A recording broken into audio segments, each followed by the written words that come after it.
नमस्कार, आप देख रहे हैं 4 PM न्यूज नेटवर्क और मैं हूं आपके साथ आकांक्षा यादव। बिहार विधानसभा चुनाव की सरगर्मियों के बीच डिप्टी सीएम फेस को लेकर जारी सियासी रस्साकशी ने अब एक ऐसा विवाद खड़ा कर दिया है जो कि एलजेपीआर के मुखिया और केंद्रीय मंत्री चिराग पासवान के एक बयान से उपजा है। दरअसल चिराग पासवान ने महागठबंधन पर मुस्लिम समुदाय को बंधुआ वोट बैंक बनाने का आरोप लगाते हुए एक बार फिर बिहार एनडीए की कथित मुस्लिम विरोधी छवि को उजागर कर दिया है। लेकिन चिराग पासवान का यह बयान केवल विपक्ष पर हमला नहीं बल्कि खुद एनडीए के लिए घातक साबित हो रहा है। माना जा रहा है कि चिराग का ये दोहरा चरित्र एक तरफ पिता रामविलास पासवान के बलिदान का एहसान जताना है तो वहीं दूसरी तरफ वक्फ संशोधन बिल का खुला समर्थन मुस्लिम समुदायों को अपमानित करने और गद्दार ठहराने की कोशिश जैसा लग रहा है, जो कि अब आगामी बिहार विधानसभा चुनाव में एनडीए खासकर बीजेपी और चिराग पासवान के एलजेपीआर की बड़ी हार की वजह मानी जा रही है। तो वहीं दूसरी ओर पटना के कुमरार विधानसभा क्षेत्र में कायस्थ समाज का बीजेपी के खिलाफ भारी गुस्सा फूट पड़ा है, क्योंकि बीजेपी ने इस बार 5 बार के विधायक रहे अरुण कुमार का टिकट काटकर संजय गुप्ता को टिकट दे दिया है। इसी बात से गुस्साए कायस्थ लोगों ने बीजेपी के मंत्री ऋतुराज सिन्हा के सामने ही जनसुराज पार्टी के उम्मीदवार केसी सिन्हा के पक्ष में नारे लगाए। जाहिर है कि एक और चिराग पासवान ने मुसलमानों पर बयान देकर मुस्लिम वोटरों में नाराजगी बढ़ा दी है, जिससे मुस्लिम वोटर लगभग 17% जो कि हैं और कायस्थों की नाराजगी बिहार एनडीए के खिलाफ निर्णायक साबित हो सकती है। सबसे पहले आपको चिराग पासवान के उस बयान को बताते हैं जिससे ये सारा बवाल शुरू हुआ है। दरअसल केंद्रीय मंत्री और एलजेपीआर के राष्ट्रीय अध्यक्ष चिराग पासवान ने महागठबंधन पर निशाना साधते हुए कहा कि इनको सिर्फ वोट बैंक बनाकर रखना है, मुस्लिम समुदाय की बात करेंगे लेकिन जब वक्त आएगा तब उन्हें प्रतिनिधित्व नहीं देंगे। दिक्कत तो यही है ना कि इनको सिर्फ वोट बैंक बना के रखना है। ऐसे समुदाय को मुसलमानों की बात करेंगे पर जब रिप्रेजेंटेशन की बात आएगी तो रिप्रेजेंटेशन देंगे नहीं, उनको डरा के धमका के अपने साथ वोट बैंक रखना चाहेंगे। सैनी साहब को ही देख लीजिए, अपना समझौता हो गया, खुद डिप्टी सीएम बनने की घोषणा हो गई तो भूल गए, सीटें मिले नहीं मिले, अपने समाज के बाकी लोगों को लड़ा पाए नहीं लड़ा पाए।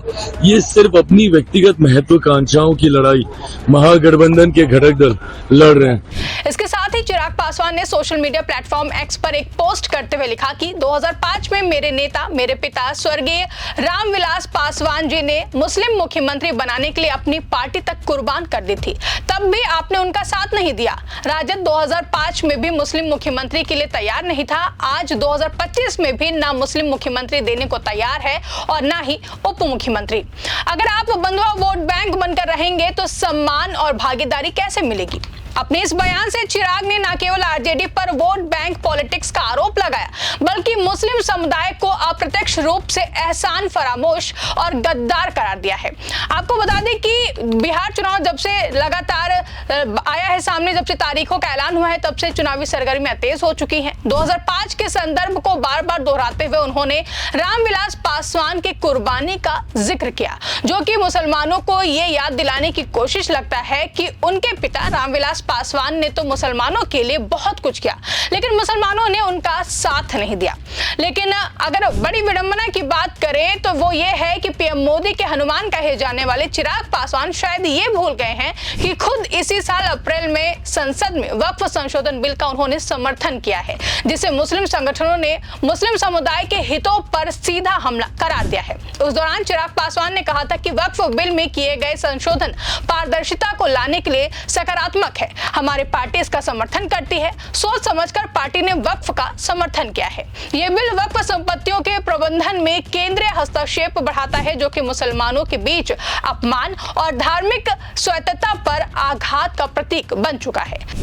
चिराग का ये दोहरा रवैया, जिसमें मुस्लिम प्रतिनिधित्व की बात करना लेकिन वक्फ बिल का साथ देना, एनडीए की मुस्लिम विरोधी मानसिकता को पूरी तरह बेनकाब करता है और दिखाता है कि कैसे आरजेडी पर आरोप लगाने वाला एनडीए खुद मुसलमानों का सिर्फ वोट के लिए इस्तेमाल करने की कोशिश कर रहा है। चिराग के बयान पर आरजेडी नेता और महागठबंधन के सीएम फेस तेजस्वी यादव ने जोरदार पलटवार किया और करारा जवाब देते हुए तेजस्वी ने कहा कि जो लोग मुसलमानों को पाकिस्तान भेजने की बात करते हैं, जिनको बीजेपी घुसपैठिया बोलती है, उनको उप मुख्यमंत्री बनाने की बात कर रही है। हम बता देते हैं कि उनकी चिंता को हम दूर करेंगे। बीजेपी अति पिछड़ा से इतनी नफरत आखिर क्यों करते हैं?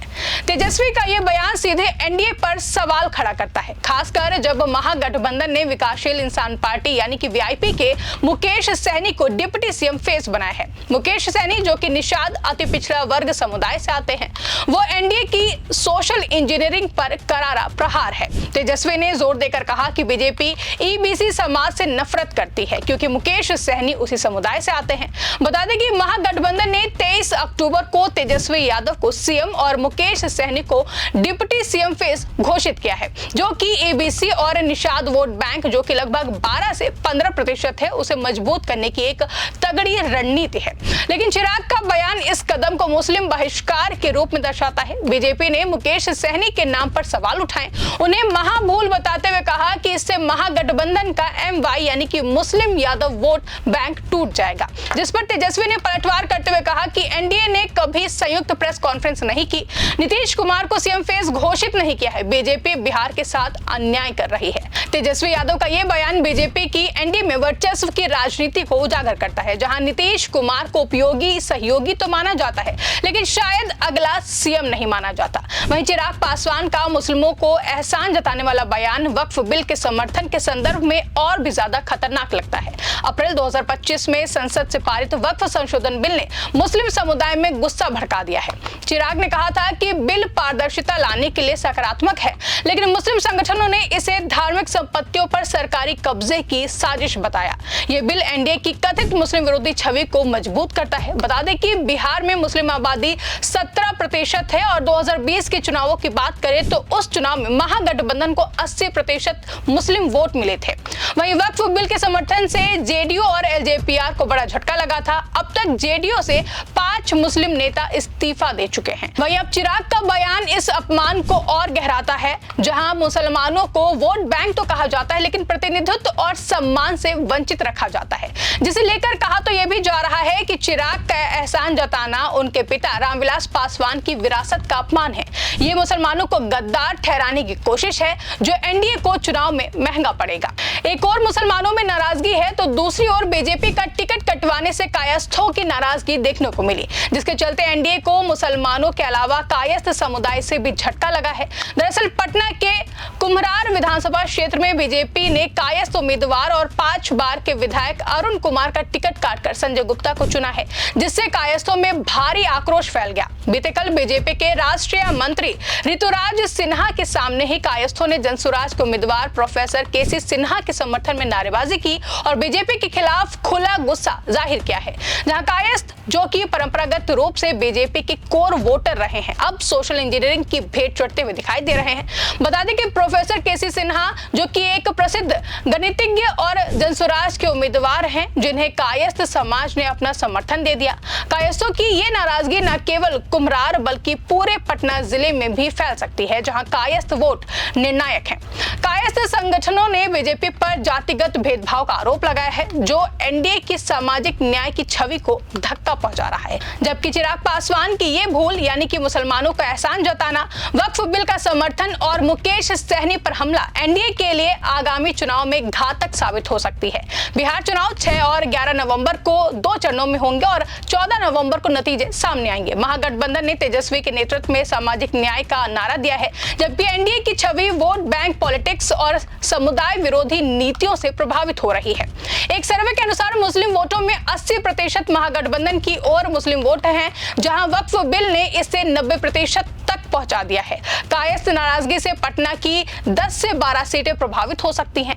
एनडीए को 2020 की 125 सीटों वाली जीत दोहरानी है, लेकिन चिराग का बयान एलजेपीआर के 29 सीटों के दाव को कमजोर कर रही है, जिसे लेकर माना जा रहा है कि चिराग की यह रणनीति बीजेपी के लिए बड़ी परेशानी साबित हो सकती है। जबकि मुसलमानों और कायस्थों का गठजोड़ महागठबंधन को मजबूती प्रदान करेगा। महागठबंधन की बात करें तो महागठबंधन ने 255 उम्मीदवार उतारे हैं, जिसमें से 30 मुस्लिम और 67 यादव शामिल हैं, जबकि एनडीए ने केवल 5 मुस्लिम उम्मीदवार दिए हैं, जिसमें से चिराग पासवान ने अपनी पार्टी से सिर्फ 1 मुस्लिम उम्मीदवार उतारा है, जबकि बाकी के 4 जेडीयू के उम्मीदवार हैं। यानी चिराग का बयान एआईएमआईएम जैसे दलों को भी मजबूत कर रहा है, जो कि मुस्लिम वोट काट सकते हैं। कुल मिलाकर एनडीए की मुस्लिम विरोधी छवि, वक्फ बिल का बोझ और कायस्थ गुस्सा मिलकर बीजेपी चिराग को बड़ी हार की ओर धकेल सकते हैं। विपक्ष तो पहले दिन से कह रहा है कि बिहार की जनता बदलाव चाहती है। ऐसे में अब देखना अहम होगा कि एनडीए मुस्लिम और कायस्थ वोटरों को कैसे मना पाती है। साथ ही सबसे बड़ा सवाल यह भी उठता है कि चुनाव से महज कुछ दिन पहले मुस्लिम और कायस्थ वोटरों की नाराजगी क्या बिहार एनडीए में शामिल बीजेपी और चिराग पासवान के एलजेपीआर समेत अन्य दलों को हार का सामना कराएगी? आपको क्या लगता है? कमेंट करके अपनी राय हमें जरूर बताएं। साथ ही साथ ऐसी तमाम बड़ी खबरों के लिए आप देखते रहें 4PM।